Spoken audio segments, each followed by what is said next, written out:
খাতা কলমে বরাদ্দ আছে হাজার হাজার কোটি টাকা, কিন্তু দিন শেষে সেই অর্থের এক বিশাল অংশই পড়ে থাকে সরকারি কোষাগারে। গত ৫ বছরে স্বাস্থ্য খাতের বরাদ্দের ১৫ থেকে ৪২% টাকাই খরচ করতে না পেরে ফেরত দিয়েছে সংশ্লিষ্ট মন্ত্রণালয়। টাইমস টুডের বিশেষ অনুসন্ধানে উঠে এসেছে এই চমকপ্রদ তথ্য। পরিসংখ্যান বলছে ২০১৯-২০ অর্থবছরে ২৬%, ২০২০-২১-এ ৪২% এবং ২০২২-২৩ অর্থবছরে ৩৯% বরাদ্দ অব্যবহৃত থেকে গেছে। চলতি ২০২৫-২৬ অর্থবছরের জন্য ৪১,৯০৮ কোটি টাকা বরাদ্দ রাখা হলেও বাস্তবায়নের সক্ষমতা নিয়ে জনমনে রয়েছে গভীর সংশয়। কারণ গত অর্থবছরেও প্রায় ১৪,০০০ কোটি টাকা রিভিশনের সময় কেটে নেওয়া হয়েছিল এবং বাকি অংশেরও ৩০-৪০% ব্যয় করা সম্ভব হয়নি।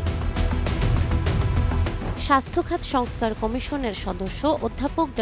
সৈয়দ আকরাম হোসেন টাইমস টুডেকে জানান, বাংলাদেশের স্বাস্থ্য বাজেট জিডিপির ১%-ও কম, যা দক্ষিণ এশিয়ার সর্বনিম্ন। তিনি বলেন, ব্যবস্থাপনার অদক্ষতা ও দুর্নীতির কারণে ৭০% মানুষ নিজ অর্থায়নে চিকিৎসা নিতে বাধ্য হচ্ছে। তিনি প্রস্তাব দিয়েছেন, সকল প্রসেসকে সহজ করে বিভাগীয় ও জেলা পর্যায়ে স্বাস্থ্যসেবা কর্তৃপক্ষকে স্বায়ত্তশাসন দিয়ে বাজেট খরচের সক্ষমতা দেয়ার। কিন্তু কেন এই টাকা খরচ হয় না? স্বাস্থ্য অধিদপ্তরের নাম প্রকাশে অনিচ্ছুক একজন কর্মকর্তা টাইমস টুডেকে জানান, প্রকল্প অনুমোদনের দীর্ঘসূত্রতা ও ক্রয় প্রক্রিয়ার ধীরগতির কারণে নির্ধারিত সময়ে অর্থ ব্যয় করা যায় না, যার প্রভাব পড়ছে সরাসরি রোগীদের উপর। ঢাকা মেডিকেল ও সোহরাওয়ার্দীর মতো বড় হাসপাতালেও এমআরআই, সিটি স্ক্যান বা ক্যাথ ল্যাবের মতো জরুরি যন্ত্রপাতির সংকট নিত্যদিনের। স্বাস্থ্য অর্থনীতি ইনস্টিটিউটের অধ্যাপক ড.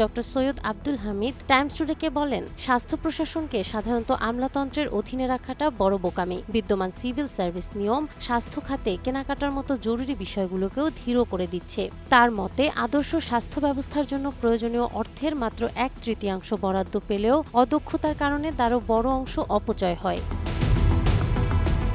এই অব্যবস্থাপনার চড়া মাশুল দিচ্ছে সাধারণ মানুষ। প্রতি বছর প্রায় ১০ লাখ মানুষ উন্নত চিকিৎসার জন্য বিদেশে পাড়ি জমাচ্ছেন। ২০২৪ সালে চিকিৎসা খাতে বিদেশে ব্যয় হয়েছে আনুমানিক ৭০,০০০ কোটি টাকা, যা জাতীয় স্বাস্থ্য বাজেটের প্রায় দ্বিগুণ। সরকার জিডিপির ৫% স্বাস্থ্য খাতে ব্যয়ের প্রতিশ্রুতি দিলেও প্রশাসনিক দক্ষতা ও কাঠামোগত সংস্কার না হলে এই বিশাল বাজেট সাধারণ মানুষের ভাগ্যের উন্নয়নে কোনো কাজেই আসবে না। নাহার বৃষ্টি, টাইমস টুডে।